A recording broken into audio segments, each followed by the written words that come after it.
Vamos entender os principais aspectos políticos da história de Goiás, desde a independência do Brasil até o governo dos dias atuais. Iniciamos essa análise com a independência em Goiás.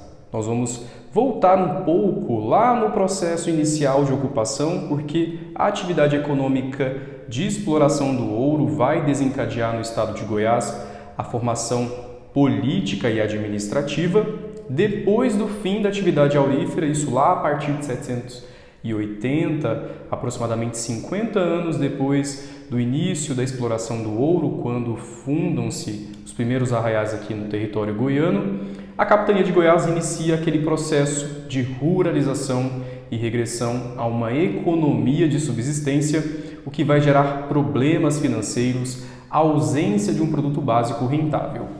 Aqui é importante destacar que no processo de exploração do ouro, nós já tínhamos dentro da capitania de Goiás, que naquele momento estava submetida à capitania de São Vicente, disputas políticas internas, inclusive um poder paralelo. Havia aí dentro do cenário político, lá no período colonial, vários entraves entre os mineradores e aqueles brasileiros que estavam aqui no território. Entre 1804 e 1809, nós tivemos, no contexto do processo de independência, isso pré-independência do Brasil, a divisão em duas comarcas. Isso mostra que havia a formação dentro do território de divisões políticas. Havia aí a comarca do Norte, que era a porção norte, hoje estado Tocantins, e a comarca do Sul, que era a capital do estado naquele período, Vila Boa de Goiás. Os portugueses em Goiás, eles defendiam um governo que fosse independente para a comarca do Norte, eles queriam manter o Brasil unido a Portugal, contrários à independência do país. Já os brasileiros que nasceram aqui no Brasil, eles defendiam a divisão do território, como também a independência do Brasil em relação a Portugal. E no ano de 1821, em Cavalcante, nós vamos ter a primeira tentativa de divisão da porção norte do estado. A porção norte, desde o início da ocupação do território goiano, se diferenciava da porção sul, se diferenciava dos núcleos urbanos que estavam concentrados na região do Rio Vermelho e na região Meia Ponte, Vila Boa de Goiás e atual município de Pirinópolis. Tínhamos diferenças políticas, diferenças econômicas, haviam desigualdades regionais. Isso vai culminar em várias disputas. Já no ano de 1821, em Cavalcante, inicia-se a primeira tentativa de divisão da porção norte do estado de Goiás. Houve uma rebelião naquele mesmo ano que foi encabeçada pelo líder do movimento revoltoso Teotônio Segurado.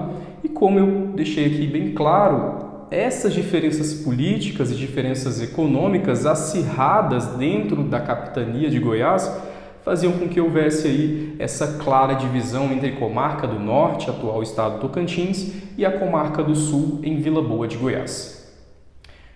Aí, de fato, com a independência no ano de 1822, a capitania de Goiás ela é elevada à categoria de província. Com a independência do Brasil, o que muda dentro do território goiano são aspectos políticos, porque a situação econômica que vem com a decadência do ouro, essa continua até o século XIX. Essa mudança, então, não vai alterar a realidade socioeconômica de Goiás, continuava vivendo um quadro de pobreza, isolamento pela falta de uma rede de transportes, e as mudanças serão, de fato, somente de ordem política e também administrativa. Depois da independência do Brasil, o território goiano ele é marcado por várias revoltas internas e eu quero destacar que essas revoltas vão acontecer sobretudo nas regiões mais afastadas da capital do estado naquele período, Vila Boa de Goiás. O norte é um destaque dessas revoltas, era marcado pela desordem, poder paralelo de grupos regionais, grupos locais, famílias tradicionais, e havia um desejo desses grupos, na verdade, de elevar aquela porção a uma outra capitania. Nós tínhamos aí, inclusive, o desejo de elevar o arraial de Natividade à categoria de vila capital da província de Tocantins. Diante desse cenário de revoltas, de conflitos, o imperador do Brasil ele tinha a intenção de enviar soldados para acabar com isso, e a Junta Provisória de Goiás ela acaba enviando um padre que é um ícone desse movimento separatista do Norte, conhecido como Padre Pacificador do Norte. Ele é enviado, ele fazia parte da paróquia de Meia Ponte, atual Pirenópolis, e ele vai até a região norte, naquele período, porção norte do estado de Goiás, para tentar convencer os revoltosos a acabarem com a ideia de divisão, a acabarem com os conflitos. O padre Luiz Gonzaga, ele chega em Cavalcante em 1823, prende o coronel local, o Teotônio Segurado, que era aquele revoltoso, envia ele para a capital Vila Boa. Ele segue naquele mesmo momento para Natividade, onde havia lá o desejo de levar a categoria de vila capital da província do Tocantins, e ele consegue convencer aqueles revoltosos lá da região através de pregação. Então ele prega o evangelho e consegue fazer com que eles abandonem essa causa. Só que isso não vai ser suficiente. Haverá mais na frente outros conflitos que fazem com que nós tenhamos aí a divisão do estado entre Goiás e Tocantins. Os presidentes de província e também outros cargos de importância política, naquele período, eles eram de livre escolha do poder central, continuavam sendo de nacionalidade portuguesa, e isso acabava descontentando os grupos locais, principalmente os grupos locais que estavam concentrados nos grandes núcleos urbanos, como é o caso de Vila Boa. Depois que Dom Pedro I abdica, nós temos em Goiás um outro movimento, esse é um movimento nacionalista, ele foi liderado pelo bispo Dom Fernando Ferreira, pelo padre Luiz Bartolomeu Marques e também pelo coronel Felipe Antônio. Ele recebe o apoio de tropas e consegue depor todos os governantes portugueses, aqueles que eram escolhidos através do poder central, eles tinham que ter essa nacionalidade portuguesa, e com isso ele consegue inclusive também derrubar o presidente da província naquele período. Chegamos agora ao período republicano em Goiás, e o marco do período republicano é de fato a proclamação da República no Brasil em 1889. Novamente, o período republicano, assim como o período anterior à independência, o período imperial, ele não vai mudar o cenário econômico de Goiás. As mudanças são no quadro político e continuam revoltas, continuam grupos locais, e dentro do período republicano um destaque para as oligarquias. Tínhamos ainda o isolamento, que era decorrente da carência dos meios de comunicação, a ausência de centros urbanos, como também um mercado interno e uma economia de subsistência.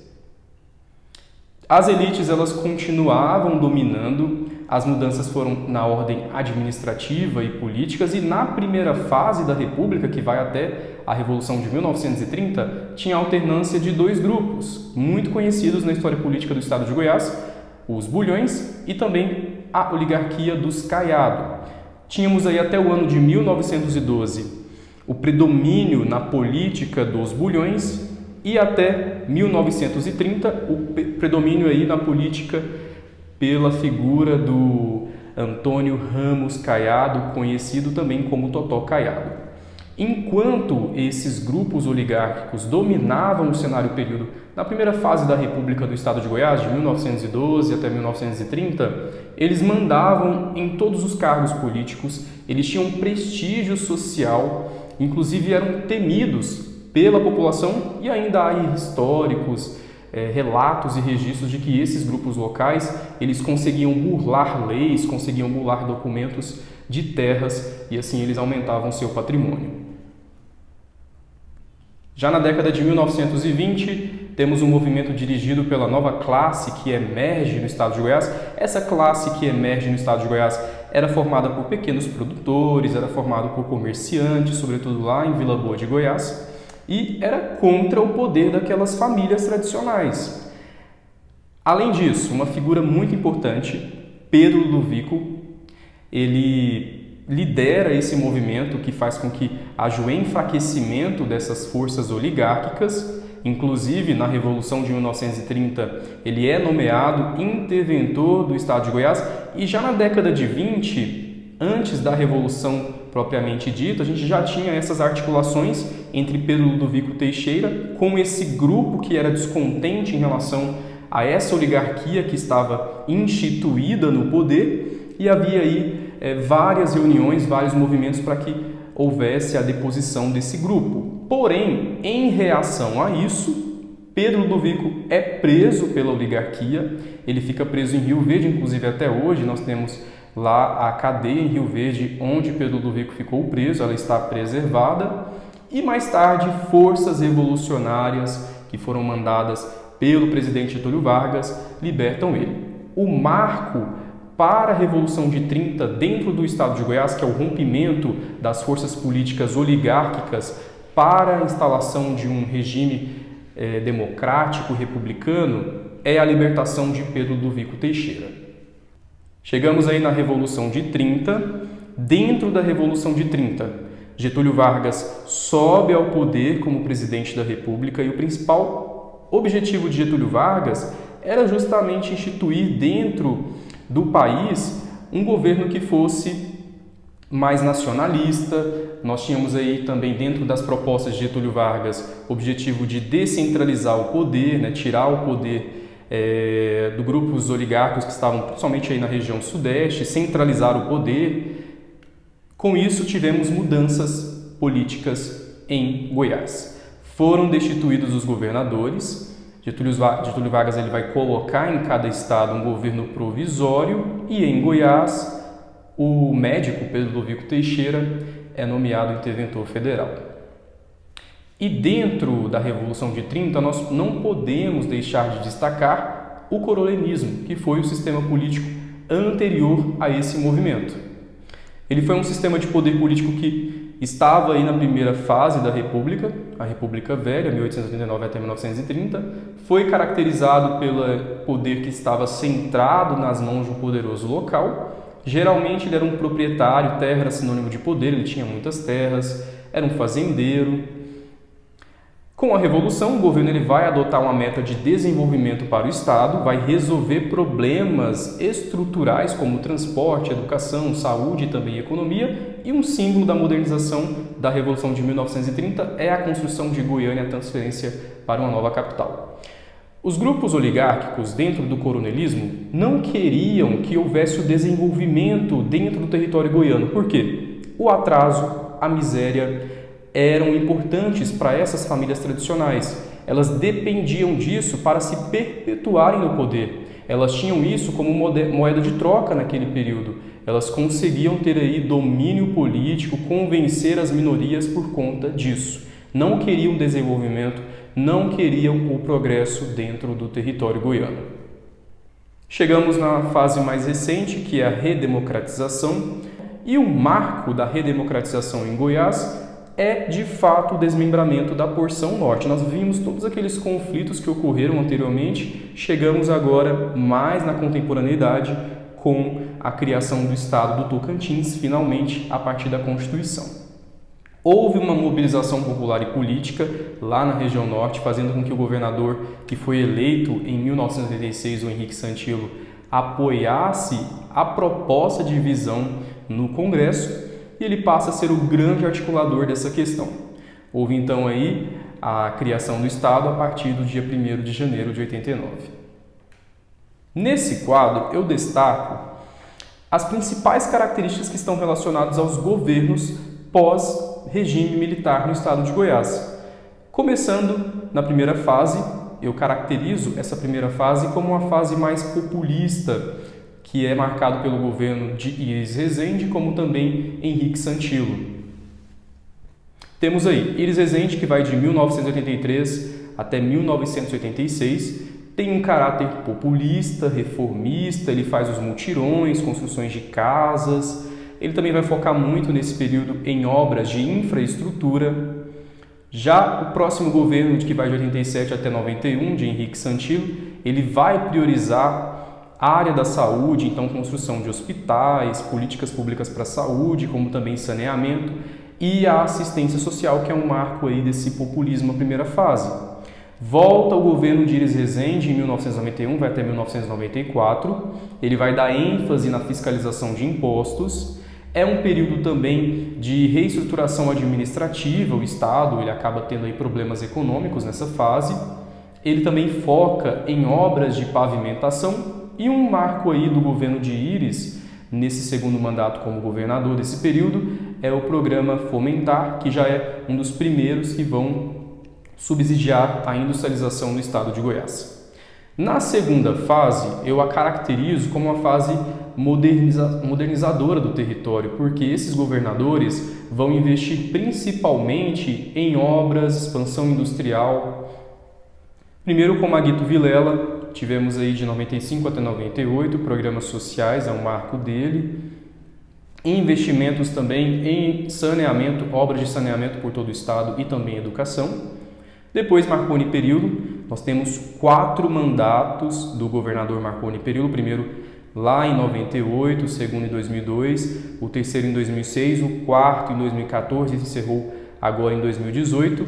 E o governo do Marconi ele é marcado por ser um que vai apoiar a industrialização a partir da guerra fiscal e isenção de impostos, atraindo várias indústrias, sobretudo as indústrias automobilísticas, lá na década de 90 para o início dos anos 2000, aqui para o estado. Além disso, criação e expansão da UEG, ele cria a Universidade Estadual de Goiás, que é um marco da polarização da educação estadual no interior. Além disso, também várias obras de infraestrutura, sobretudo obras de modernização viária.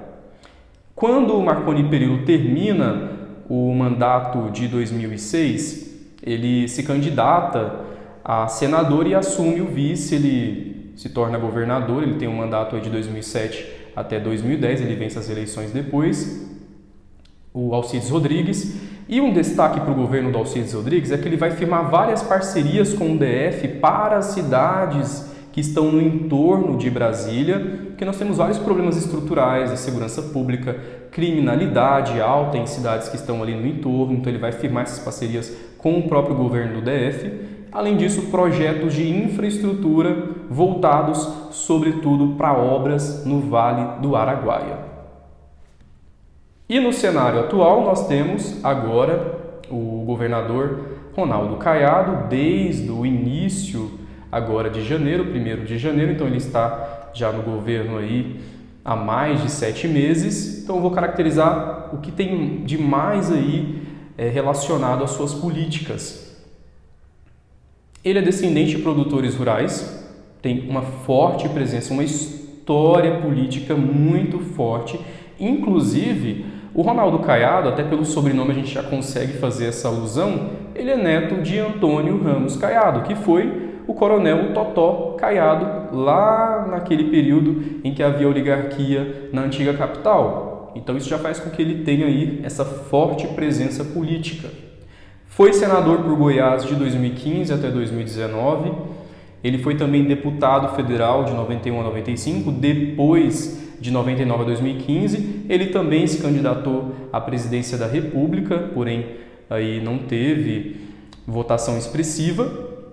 E eu trago 3 características importantes do governo de Ronaldo Caiado. Apesar de ser um governo recente, nós estamos caminhando aí para o 2º semestre de governo de Ronaldo Caiado, ele entra num cenário de dificuldades econômicas no estado de Goiás, então ele é marcado pela austeridade econômica, economia no que diz respeito aí aos gastos do governo, então ele tem enxugado algumas pastas, demitido cargos comissionados, por exemplo, também fez uma ampla reforma administrativa e, claro, como ele tem aí um passado também voltado pelo agronegócio, já que ele é descendente de produtores rurais, ele prioriza muito nas suas pautas o agronegócio, que é uma das principais demandas para o desenvolvimento econômico do estado de Goiás. Vamos agora analisar algumas questões que tratam sobre a história política do estado. Sobre o coronelismo em Goiás na Primeira República, vamos ver as assertivas. A primeira delas, ele apresentava-se como uma resposta à ausência do Estado. O poder familiar e pessoal assegurava a dominação tradicional, uma vez que inexistia uma ordem propriamente republicana. Lá na primeira fase da República, de fato, era um poder que estava aí nas imediações, um poder que era local, regional, e sim, era um poder marcado pela tradição, uma família que tinha prestígio, então essa assertiva está correta. A partir de 1912, o poder em Goiás esteve concentrado nas mãos do domínio familiar Caiados, houve aquela alternância, como nós vimos, que gerava, além de deputados e senadores, leis que atendiam, sobretudo, aos interesses particulares. Também está correta. A terceira assertiva, a partir de 1937, iniciou-se uma renovação política que afirmou a primazia do Estado diante dos interesses particulares, mas sobre um regime político ditatorial, incapaz, portanto, de afirmar o sentido democrático do ideário republicano. Essa assertiva está errada porque, o contrário, nós temos com a Revolução de 30 o rompimento desse regime que não era democrático, que não era republicano. Ela traz aí como principal elemento a república. Então, está errada, nesse caso apenas assertiva 1 e 2, correta, alternativa A.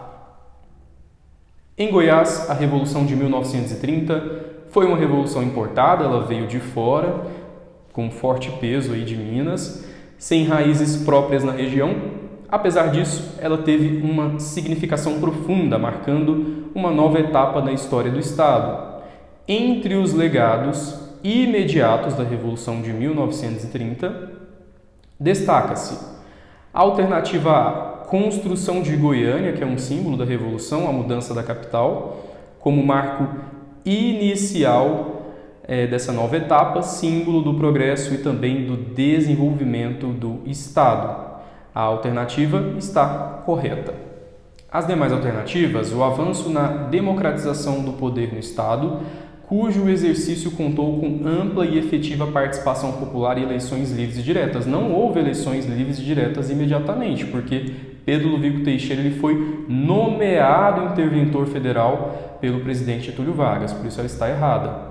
Letra C. O impulso no processo de crescimento econômico em todo o Estado, de fato, a gente vai ter um desenvolvimento econômico significativo, com predomínio dos setores industriais e de serviços sobre o setor rural. Não, ainda temos na agenda econômica principalmente o setor rural, e o desenvolvimento industrial ele vai ser amplamente desenvolvido a partir da década de 90, final dos anos 80. Então, a alternativa está errada. A harmonização das relações entre poderes executivo, legislativo, judiciário, que vai resultar no fortalecimento e autonomia desses poderes, também está errada porque, de imediato, foi um governo aí marcado pela intervenção federal, não havia essa harmonia entre os três poderes. E, por último, o fim da dependência do Estado em relação ao governo federal, que abre caminho aí para uma exitosa política de desenvolvimento por vias próprias. Também está errado porque é o contrário, nós temos uma dependência do governo federal. Nessa questão nós temos aí um trecho que faz referência a um ícone de um grupo oligárquico lá na antiga capital, Vila Boa de Goiás. Essa seção surgirá sem pena ou dó, enquanto estiver agindo com desmandos o Totó, que era o Ramos Caiado. Esse fragmento faz alusão ao contexto político de Goiás no fim da década de 1920, fundamentando-se na crítica à oligarquia local e indicando que, com a mudança do centro de poder, o Estado, quando tem aí essa mudança, a gente tira do poder dessas famílias tradicionais, dessas oligarquias e passa para o Estado. O que estaria mudando então aí nessa perspectiva, alternativa correta, nós temos a letra D, entraria em uma nova era de realizações, probidade administrativa, rompendo com a política tradicional. E nós encerramos a nossa terceira aula. Eu espero você no nosso próximo encontro.